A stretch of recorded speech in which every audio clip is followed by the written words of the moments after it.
to a brand new Virtues Rage right here on the BigVitoBrand.com and Patreon.com/BigVMafia. I am Virtue, being joined, of course, by Dr. Jargo on this edition of Rage. What's up? How's it going, man?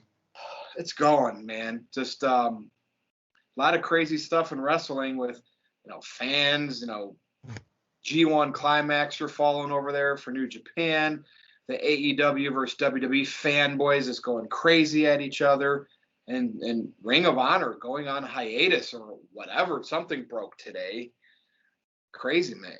Yeah. Any news? What did I miss? Well, Ring of Honor has announced that Final Battle, which is going down in December, will be their last show and their only show remaining for this year. And then all of the talents are free to do whatever they want. Everybody has been released from their contract, and ROH is saying we're going to take the first quarter and we're going to kind of reimagine things. We're going to go NXT 2.0 on this thing. And the reports that I'm hearing, they're going to really focus on independent talent and bringing people in for short creative programs and not sign anybody. It's just going to be treated like, it almost sounds like they're trying to become PWG. So not too long ago, they were a big deal. Like, Impact obviously fizzled to where they're at now. Right. This is pre-AEW. You had a lot of those AEW people wrestling for Ring of Honor here, and then the New Japan overlap. And I remember when I was in New Orleans for WrestleMania, I want to say it was 34. It would have been, there was a Ring of Honor event down there, and we went to that. I think it was the night that the NXT show, they had the NXT show, and it was like a college arena or whatever, and it was jam packed. It was it was the current AEW environment. Right. And here I am now seeing this AEW, Tony Khan, a billionaire, coming in, starting his new promotion, buying up all these wrestlers, getting a TV deal with TNT. And I feel like that fan base has flocked there. And like, it's just strange. Like, what happened? Like, did I miss something? Like, I feel like Ring of Honor was that number 2 for a period of time behind WWE. When Impact fell until AEW came along. It was kind of a culmination of things. And I mean, really, I look back on the Madison Square Garden show, and that was really the big kind of turning point where everybody kind of turned on ROH. But didn't that sell out, or didn't that have like a big? It did. It draw? did. It was a G1 Supercard, and it was a half New Japan show, a half ROH show. And everybody left that show thinking, wow, New Japan is on fire, and what the hell is going on with Ring of Honor? And that was the show where they put Matt Taven over, and it should have been Marty Scurll. And I think we can kind of look back on it at that time period now. Yeah. I was all for them putting the title on Taven, but I think I'm way higher on Taven than about 98% of the population, it seems. But the thing was, that show sold out. When the tickets went on sale, AEW was not a thing yet. Nope. The Young Bucks were on that roster. They were expecting Kenny Omega was going to be on that roster. The original plan for that show was Omega Okada 4 inside of Madison Square Garden. Yeah. It ended up being Jay White versus Kazuchika Okada. Very, very good match, but it wasn't Omega Okada 4. And in the meantime, because that show happened in April, those first 4 months, that's when all those contracts came due. That's when AEW launched, and AEW was off to the races. There is part of me that thinks that Joe Koff, in particular, sits in his office and watches AEW and cries to himself, that should have been us. And he's absolutely right. When you look at Ring of Honor over the course of the last 20 years, they should be AEW. And that's what I felt. But what happened, right? The finances. I mean, so you have Sinclair, right, financing Ring of Honor, but Tony Khan coming in with $100 million that he's allowed to invest into this from his family. And that's a big. that's always been Joe's frustration, right? Yeah. Is he goes to Sinclair Broadcasting and he asks for more money so that they can be competitive, so they can re-sign all these talents, so they can keep all this momentum going, so AEW doesn't happen. And they're like, okay, yeah, we'll give you like another $1 million. And he's like, great, that brings me all the way up to 25. You know what I mean? And it's just, he works on a very, very small budget. And Cody and the Bucks, Hangman, Kenny, Tony Khan, they all had a bigger vision for what Ring of Honor should be, right? I mean, like, Cody was the one that was like, yeah, we could sell out 10,000 seats, right? And they did that in large part with ROH's help. Yeah. That's one of the things. That first All In or whatever, that wasn't that very ROH based. And it goes incredibly understated how involved Ring of Honor was in making that show happen, right? And that is why Ring of Honor owns the rights to the footage that is All In. AEW does not own that footage. Yeah, that's interesting. I did not know that. I am hearing this afternoon that the Ring of Honor tape library is available to the biggest bidder. Wow. Now, my initial thought is AEW is going to buy this tape library. They should buy this tape library. I mean, for nothing else. I mean, you have All In, which is the genesis of AEW. Mm-hmm. But then you get all that New Japan footage from the Global Wars tours that they did back and forth, which helps solidify that partnership. You also have all the old footage of Bryan Danielson, all the old footage of CM Punk, Frankie Kazarian. I mean, all the guys that have come through ROH, and that would be very, very valuable to AEW, especially as I'm hearing rumors of an AEW streaming service that's not Bleacher Report Live. Do you think WWE tries to F that up? Oh, absolutely. Absolutely. Vince McMahon don't want to buy the Ring of Honor tape library. Or at the very least, get in a bidding war knowing Tony Khan's going to mark out and overpay. Exactly. What Tony Khan could buy for, I don't know, let's say $25 million. Vince McMahon will drive that price up to $75 million because he can and because fuck AEW. Like, now, I mean, and as well he should. As cutthroat of a business practice as that is, as well he should. That's and think about, that's going to be interesting. Now, you have these wrestlers, and a lot of them are going to siphon back into the indies, obviously. A lot of them worked. When you were on a Ring of Honor contract, could you still do indie shows? I think so, because I saw some Ring of Honor people on. There were tiers to the Ring of Honor contracts. So it depended on kind of where you were inside of, like, Jay Lethal was not doing indie dates. Yeah, no, that's true. And he's technically still like New Japan, right? I mean, he's contracted with New Japan with some freedom to do other things. Jay White. Well, Jay White is. Jay Lethal was a full-time Ring of Honor talent. And all he did was Ring of Honor, but of course he'd been with the company forever. I also am hearing reports today that, did you hear that Tony Khan signed about half a dozen of these guys? That's what I was going to bring up. So do you think, so obviously we knew, I mean, that's just what he does. He can't have enough on his roster. I don't know what is he, dude, at some point, is he going to have a brand split? Like, I mean, does anybody go to WWE, or because they're not the homegrowns, which is where NXT 2.0 is more or less now. Well, does and anybody go to WWE from that roster? There's several guys on that roster I feel like belong in WWE, right? Okay. Like to me, Shane Taylor is more of a WWE style wrestler than he is an AEW style wrestler. He's a big guy. He's very athletic. But on that AEW roster, I just don't think that he fits really well. He's also former tag partners with Keith Lee, so you have built-in stuff going on there. Guys like Matt Taven, like 6 weeks ago, I would have thought Matt Taven would go to NXT and be the NXT World Champion within 6 months, right? But now Matt Taven is 36. He's not necessarily the tallest guy in the world.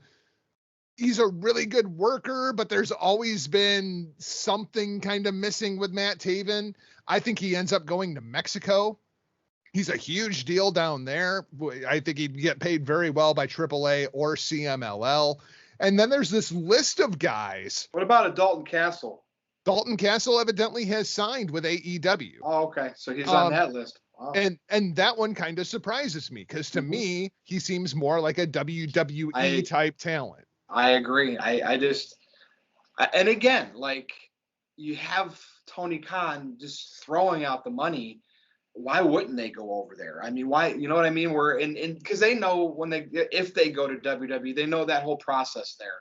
It's right. Just not, it's different. And they know they're going to have to go through the system. So I'm not surprised.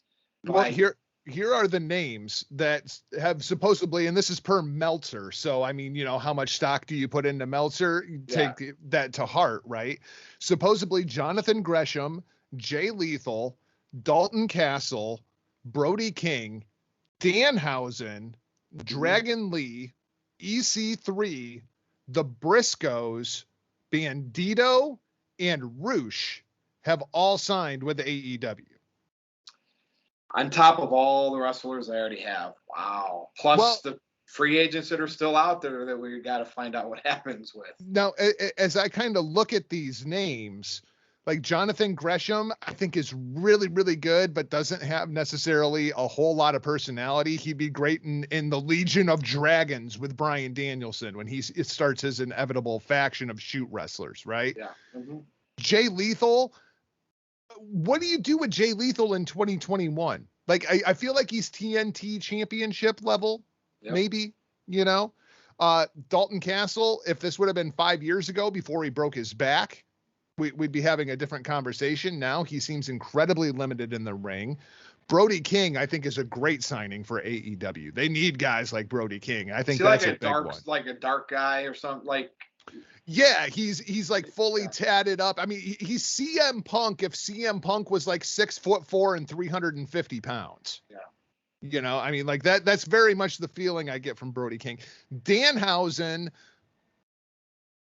Are you familiar with Danhausen Virtue? I've managed shows that he's been at, so I've seen him in a locker room, yes. So what do you think of Danhausen? Because to me, I have no use for comedy and wrestling. I want my wrestling to be taken seriously. I don't like Orange Cassidy. I don't like Toru Yano. I'm not a big fan of R-Truth, and that was before he blocked me on Twitter.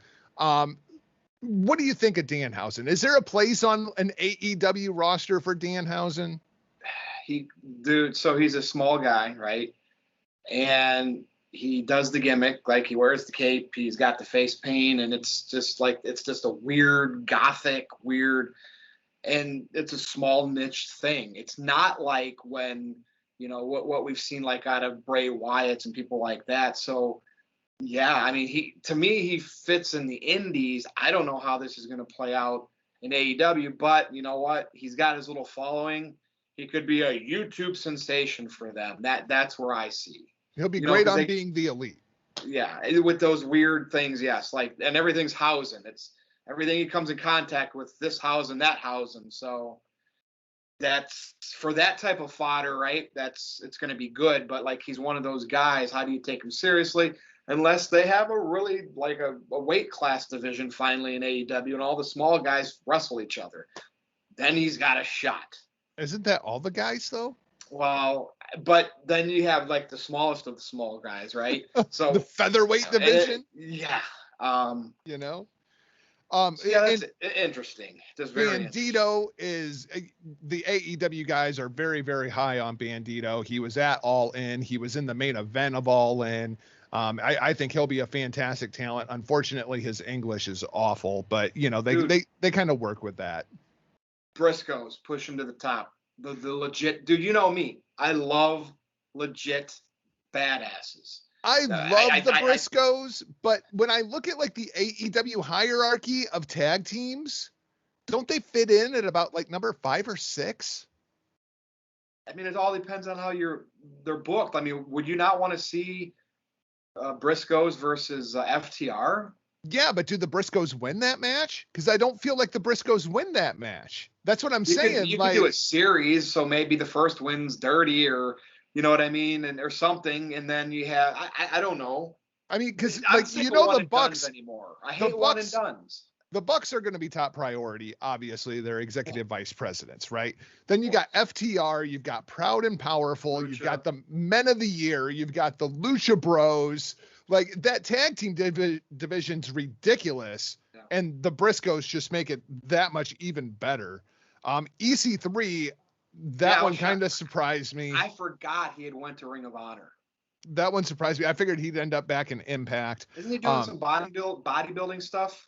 Well, he looks great. Recently, I thought he was like doing actual competitions and stuff, but could be. I forgot that he went to Ring of Honor. And then the two most interesting ones to me are Dragon Lee and Roosh. Dragon Lee, I have such a huge, high opinion of, and Roosh, which is his brother, is probably one of the top like 5 professional wrestlers in the world. And if you don't think so, ask him. Like that's kind of the problem with Roosh. Like he's very much got that Hulk Hogan, that doesn't work for me, brother, kind of attitude. Yeah. And I don't think that's good inside of the AEW locker room right now.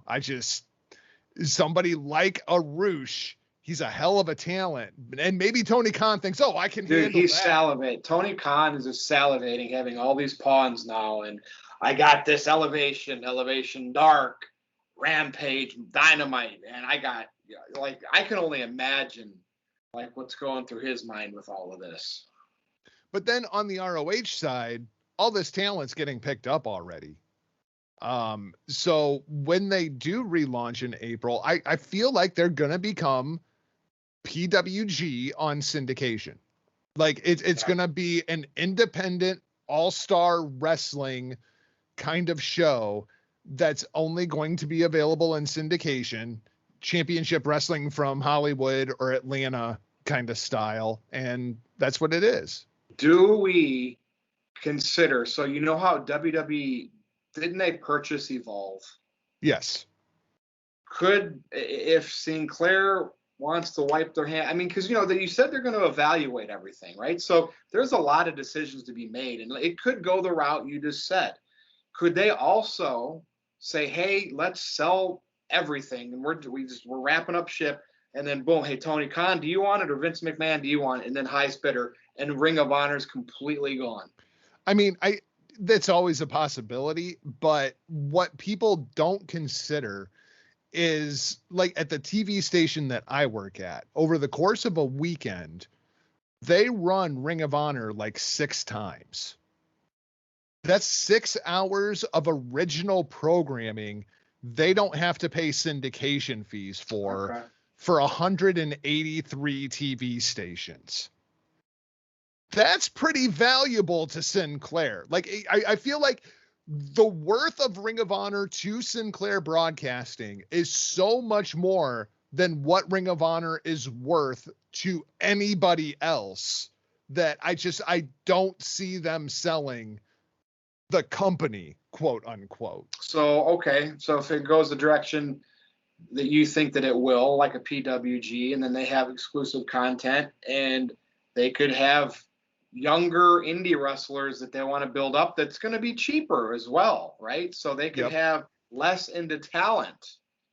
They wouldn't have anything into talent. They aren't going to. My understanding is they don't want to sign anybody to a contract. They just want to keep it, like a typical independent show where you show up and we pay you and then you go home, and we'll call you for the next date if we so choose. Which for a national company is kind of weird, but I mean, it all depends on what Sinclair really wants to do with it. And the thing about all of this is, as much as the pro wrestling media wants to read into what is going on with Ring of Honor right now, Ring of Honor is pennies in the cookie jar, right? But the problem is Sinclair Broadcasting got hit by a huge cyber attack a little over a week ago. Wow. and they need to make some assets liquid. How do you do that? Well, let's empty out that cookie jar. Yeah. And so that's pretty much what they've done.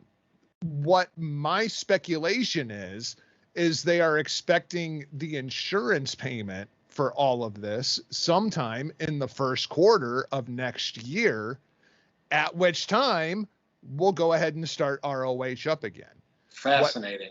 What I have kind of heard is Joe Koff is the one that basically made the call that said, okay, if that's what we're going to do, we need to release all these guys, because we can't just expect them to sit on their ass and not make money for 6 freaking months while the company deals with much larger issues and they just need to liquefy assets. It's just ROH just kind of got caught in that giant media crosshair. I mean, think WCW 2001 with Warner Media. Like they were the bastard child of the company. And when it was time for them to liquefy assets, what's the first thing that went? WCW. Yep. Now, at a cheap price for Vince McMahon. WCW had a launch date. They were going to be back on this day. It was going to be the year 0 pay-per-view, right? They were going to relaunch WCW, and it never happened. So we will see what happens with Ring of Honor. Very interesting. Anything in the G1 Climax tournament you want to talk about? I know we don't really get to do it too much on the review. Man, so it's almost poetic that, you know, this, I don't remember New Japan Pro Wrestling being colder as a product than it is right now. Explain that to me. Just, it's like a casual New Japan fan, right? Where just some of the names pop in and it'll interest me, but I don't follow it hardcore like you. Explain that. The interest just doesn't seem to be there. It seems like everybody has made that jump to All Elite Wrestling. Like that New Japan demographic, like nobody was talking about the G1. I mean, even the way that things ended, I mean, because it ended in the most horrific way possible. The one scenario nobody wanted, one of the talents gets seriously injured in the main event and they have to call the match off. Nobody's talking about it. Now you're talking about that from a United States perspective. Over in Japan, they're still the big deal. They're still a big deal, right? But it's just not enjoyable for fans to go to because they can't even cheer. Like all New Japan fans are allowed to do at this point because of COVID is clap their hands and stomp their feet. Oh, wow. I didn't know they had those restrictions over there. Wow. So Holy it's just, shit.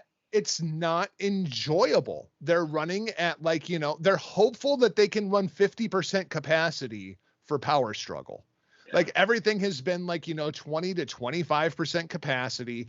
Everybody in the audience is masked. Nobody can cheer. Nobody can boo. All you can do is clap and stomp your feet. And so it's a really cold product right now, you know, and it's unfortunate because the matches in the tournament were really good. The interest is just not in the product because even to just sit and watch the show, it's just not enjoyable when you're watching WWE performing with thousands of fans in attendance, when you're watching AEW and they're rabid fans. And that's one of the things that hurt Ring of Honor too. They were still running empty arena shows. That definitely hurts. Now, we always talk about WWE and AEW. And so like, I'm glad we talked about Ring of Honor and New Japan. NXT does fall under the WWE bubble, but it's their developmental. So Ciampa just recently defeated Braun Breaker, who, right, we expect them to push him. So I just wanted to know your thoughts on that, because that was one of those, it was at the Halloween Havoc event. Right. That was one of those you thought, you know, Ciampa just recently won that title because remember Joe got stripped and all that stuff. So it makes sense, right? You don't have to win right out of the gate. But what's your thoughts on that? Like, it's good for Ciampa, right? Because it's like maybe he's a guy that realizes, hey, my role is here. I don't need to go jump to AEW. They're making me something and I can get these next younger generation over. What do you think, the way WWE's handling that? That's an interesting question. I'm I okay guess with that. I guess my question is, to be fair, I'm not watching NXT 2.0. I have not watched one single episode of NXT 2.0, and I used to be an avid NXT watcher. I've been to several takeovers, never miss a show. Like, I was enthralled in that product. And now, as I read through the reports to kind of keep up on what's even going on in NXT 2.0, I don't even know who these people are. And that's what's intriguing me. I liked NXT 5-6 years ago, same boat as you, and something with it died off. Like the last couple of years, it just wasn't the same. The pandemic hurt it too. Yep. This little new bubble of NXT is intriguing me because it's like, I know Vince McMahon is like, shit, who do I have behind Roman Reigns? Well, and I want to see what he thinks he's going to have. And I think that's entirely valid. Yeah. And I understand the strategy. But when it comes to Ciampa versus Breakker, I think you have to keep that belt on Ciampa just because people know who in the hell he is. Yeah. I was fine with that. I was perfectly fine. And that's one of the things that really hurt Ring of Honor when that elite crew left. And remember, I mean, you're not just talking the elite, like Hangman also left, SCU also left, which was probably the most over act in the company at that time. There's no star power on that roster. I don't care how good Bandito is in the ring. Nobody knows who he is. Nobody's going to tune in to see him. Yeah. Braun Breaker, I'm inside the wrestling bubble and I know who he is. I've never seen him wrestle, but I know who he is. But to the casual person who may not be watching NXT, that maybe was watching it 5-6 years ago, they have no idea who Braun Breaker is, but they know who Ciampa is. And they're like, oh, Ciampa's the champ. Okay, yeah, I'll tune in to see that. Yeah. Gargano's still there too. So I don't. Yeah, so his contract's up in December, I understand. That's going to be interesting, and they're having a baby, obviously. So where does he go though? I mean, if they all keep going to AEW, I'm just at some point. We've talked about this. The money's going to be good. Who knows what the levels of pay are there? But at some point, people are going to want to leave. People are going to want to leave because it's just going to be too much, too many people. But you also have to recognize like the talent that they're bringing in right now, like that list of names that I read off. Mm-hmm. How many of those guys are top of the card talent? I think Brody King could be at some point if you build him like they've built Miro, but you got to start inside of that TNT division. The only one is Roosh. And I would not push him into that main event picture because he's a political headache behind the scenes. Everybody else is talent for guys like Danielson, Malachi Black, Cody, Kenny Omega, Hangman Page to go out there and beat. They're guys that have credibility that they can go out there and beat so that they're not beating each other, right? That's the problem with the WWE. There's too much top end talent. There's not enough mid-card talent for them to beat, so they just trade wins back and forth with each other. And nobody's entertained by that. They're signing that mid-card talent, and I think that's a smart strategy for Tony Khan.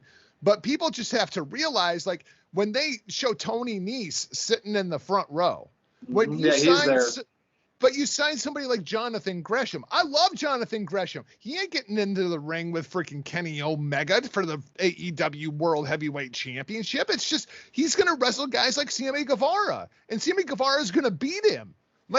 And they need that kind of talent on that roster because right now they've got the top and they got the bottom, but there's nothing in the middle. Are they going to bring some of these guys in together as, or like not Ring of Honor, but is the other Radicals like another big super group?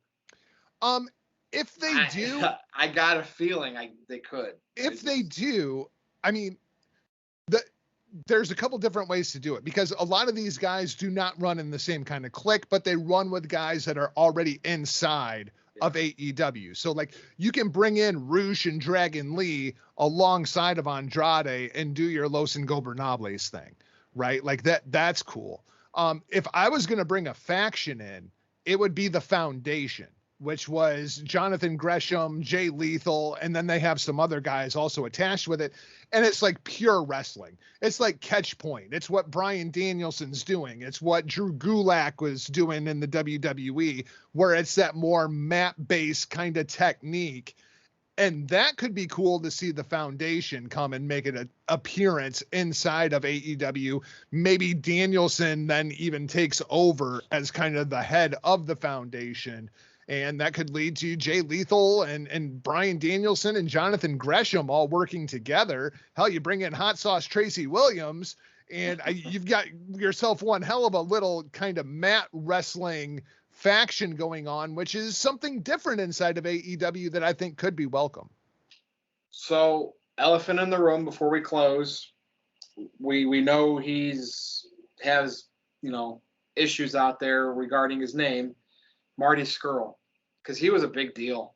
Is he pretty much been canceled, or can he ever bounce back? Like, you have your Joey Ryans, like that guy. I mean, he's, find a new career. Where does in your opinion, because you might know a little bit more, gut feeling or things, if you think, is he still going to make it in wrestling? He was a big deal, part of the Bullet Club. I absolutely adore Marty Scurll on a personal and a professional level. Marty, the brief conversations I have had with him are very, very good and very, very positive. He's a very smart guy. He's a very creative guy. And unfortunately, cancel culture has gotten a hold of Marty Scurll and made the issue with Marty into something that it never was to begin with. And so I don't know if we will ever see Marty on American television again. Wow. New Japan had brought Marty in and ran an angle with him and Rocky Romero at a taping for New Japan Strong. Word got out about it. People freaked the hell out, and New Japan pulled the segment. Wow. So with AEW and their kind of mission statement and their embracing of woke culture, I don't think they can do it. I don't think WWE would be interested in him, just because he is really small. Like, I'm bigger than Marty Scurll. Where's he out of? England? England. Yep. So what about, could he go back there and work, or is this? I don't know. Geez, I don't know. And I was a promoter, because I wouldn't care about any of that shit. You want to hate somebody, I'll bring them in. And the thing about it that really pisses me off about it, Virtue. Mike Tyson's okay, and he's a convicted rapist. There's so many things. Well, about 2021 just pissed me off, dude. Yeah, but that's another great example, right? Because Mike Tyson is a convicted rapist that the victim came out and said he didn't rape. But all we remember is he's a convicted rapist. Like, that's why they let Mike Tyson out of prison, was because she came out and said it was bullshit.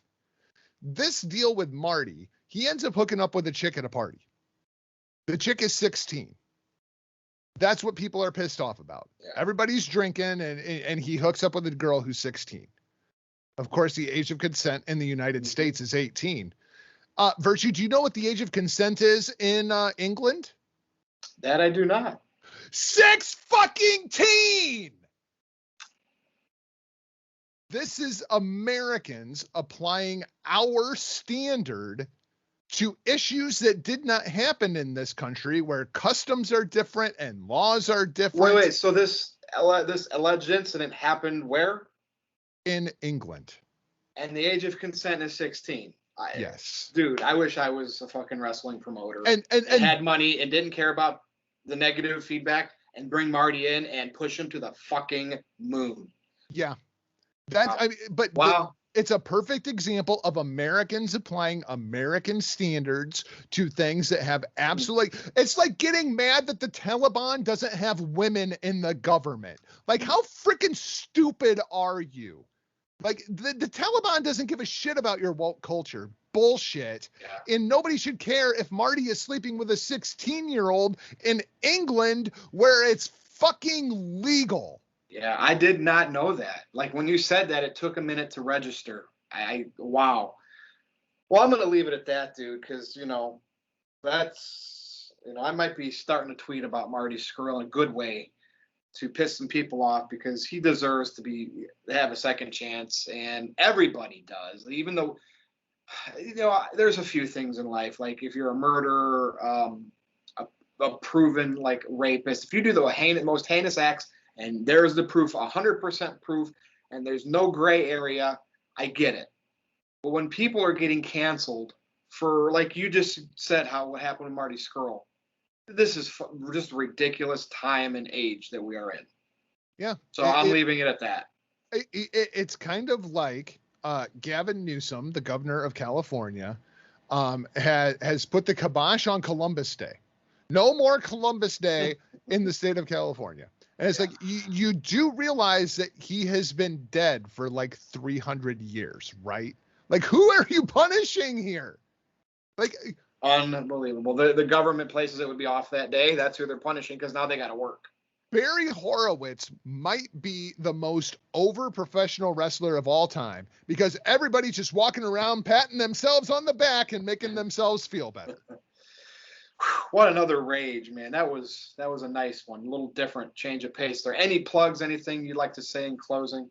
I will have a full rundown of the G1 climax. I sat down with the vet from over at Hameen Media. We watched the entire tournament. We talk about every single individual talent that was involved in the G1. The whole show goes for about an hour and a half. That will be dropping in the next couple of days. DestinoPod.com, or just search Destino, a New Japan Pro Wrestling podcast on your favorite listening device. MichaelJargo.com, @NotJargo across social media.